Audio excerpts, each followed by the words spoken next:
Chers frères et sœurs, bonjour. Aujourd'hui, je vais vous parler du prophète Jérémie. Comme vous le savez, le Seigneur s'est choisi le plus petit des peuples sur la face de la terre pour en faire son peuple élu, le plus grand à la face des nations. Il en a fait sa fiancée, sa bien-aimée. Il l'a parée de bijoux, lui a offert une terre, lui a donné les plus grands rois, les plus grands prophètes, un temple que toutes les nations lui envient.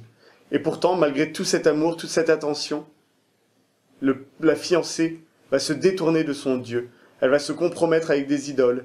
Elle, à qui Dieu s'est révélé, va se prosterner devant des arbres.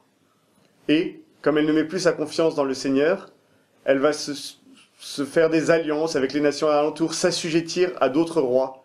Et c'est ce dont profitera Nabuchodonosor, roi de Babylone, pour envahir le royaume du Nord et déporter le peuple.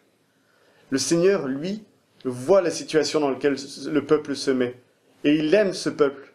Il ne veut pas que ça lui arrive. Il va donc se susciter un prophète, Jérémie, pour annoncer les malheurs et rappeler l'amour de Dieu. Sans cesse, Jérémie, malgré les oppositions des rois, va rappeler que le Seigneur est le seul en qui Israël doit mettre sa confiance.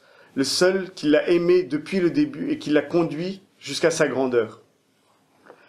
Malheureusement, le peuple va continuer dans sa perversion et va être déporté, comme je le disais tout à l'heure, par Nabuchodonosor. Et même dans cette déportation, le Seigneur continuera à susciter Jérémie pour consoler le peuple et lui annoncer une alliance nouvelle. Voici les termes de cette alliance. Voici venir des jours, oracle du Seigneur, où je conclurai avec la maison d'Israël et la maison de Juda une alliance nouvelle, non pas comme l'alliance que j'ai conclue avec leur père, le jour où je les ai pris par la main pour les faire sortir du pays d'Égypte, mon alliance qu'eux-mêmes ont rompue, bien que je fusse leur maître, oracle du Seigneur. Mais voici l'alliance que je conclurai avec la maison d'Israël après ces jours-là, oracle du Seigneur. Je mettrai ma foi au fond de leur être, je l'écrirai sur leur cœur. Alors je serai leur Dieu, et eux seront mon peuple. Ils n'auront plus à instruire chacun son prochain, chacun son frère, en disant « Ayez la connaissance du Seigneur », car tous me connaîtront, parce que je vais pardonner leurs crimes et ne plus me souvenir de leurs péchés. On voit ici la miséricorde. Dieu va pardonner. Et on voit que cette miséricorde est le moyen de connaître Dieu. Elle est le chemin vers Dieu. Dieu sait où nous sommes. Nous sommes de petits pécheurs. Et lui, son amour n'a pas de limite. Il ne connaît pas notre péché.